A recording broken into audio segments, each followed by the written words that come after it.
Have you noticed how easily some people bounce back from losses? They learn from them and become even better than they were before.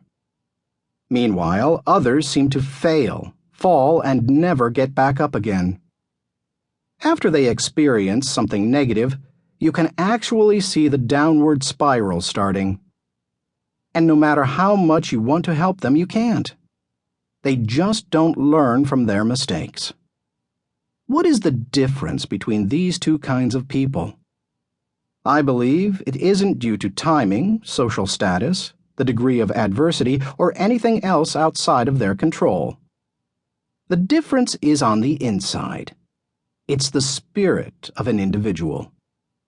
Those who profit from adversity possess a spirit of humility and are therefore inclined to make the necessary changes needed to learn from their mistakes, failures, and losses.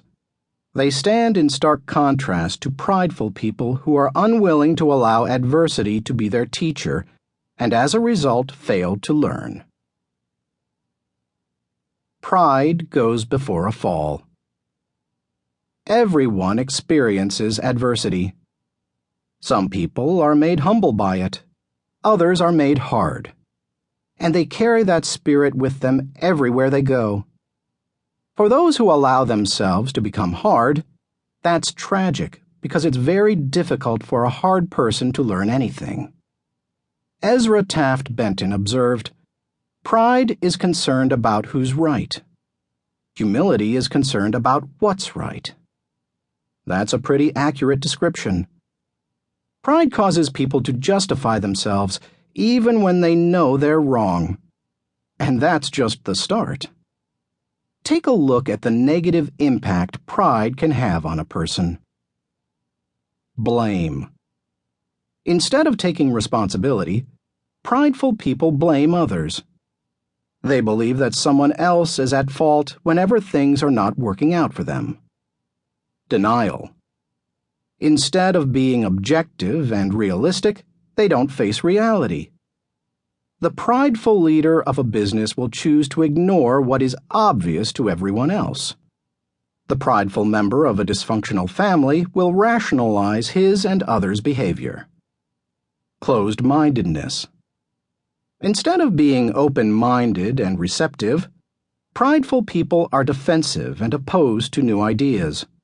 They say, "This is the way we've always done it," and they have little interest in innovation or improvement. Rigidity.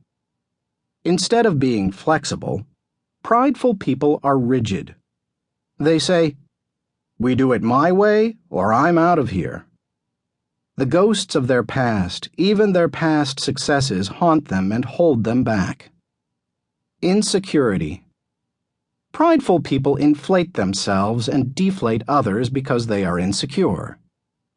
They take credit for successes and give others the blame. When insecure people are in positions of leadership, instead of fostering team spirit, they create low morale and drive away their best people. Isolation. Instead of being connected, prideful people find themselves out of touch with themselves, their families, their community, their clients, and customers.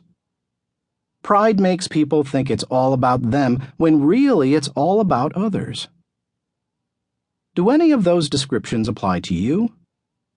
I'm sorry to say that in my formative years of leadership, I did not possess the humility needed to fill me with the spirit of learning. In fact, I was just the opposite.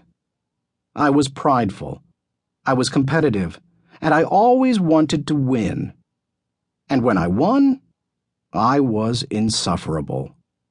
If I beat someone, I told him I won. And I told everyone he knew that I had won. I put everyone on edge.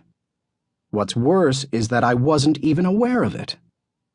I didn't realize how unteachable I was until my friends gave me the gift of a T-shirt that read, "It's hard to be humble when you're as great as I am." Everyone laughed as they presented it to me, but internally I suspected they were trying to speak truth into my life. Later, I went to one of the presenters and asked if I really was that way. Yes.